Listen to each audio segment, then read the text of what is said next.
महाविकास आघाडीमध्ये सहभागी होणार नाही हा त्यांचा अंतिम निर्णय आहे आणि लोकसभा निवडणूक ते स्वबळावर लढवणार, 6 जागा लढवणार ते, असं राजू शेट्टी यांनी सांगितलेलं आहे की त्यांचे स्वतंत्र पक्ष चालवतात, त्यांची भूमिका आहे।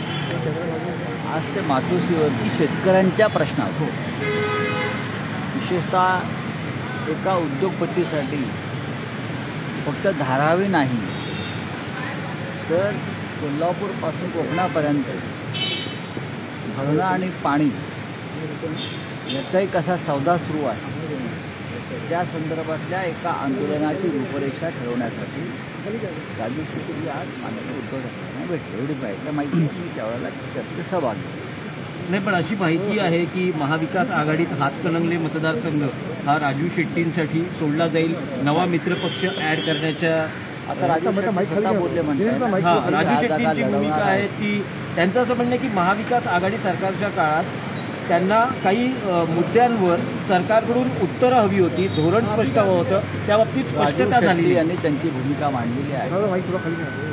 राजू शेट्टी हे शेतकऱ्यांचे नेते आहेत आणि शेतकऱ्यांच्या प्रश्नावर संघर्ष करणारे नेते आहेत।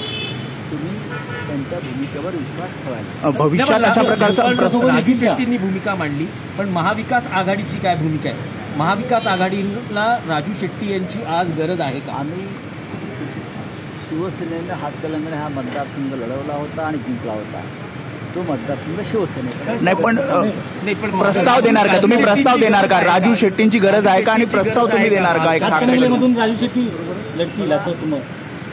महाराष्ट्रात हुकुमशाही विरुद्ध काम करणाऱ्या प्रत्येक फोर्सची गरज। सर, कांग्रेस को सकारात्मकता दिखाने लगता है। लोकशाही मराठी ऐका, पहा, जागरूक रहा।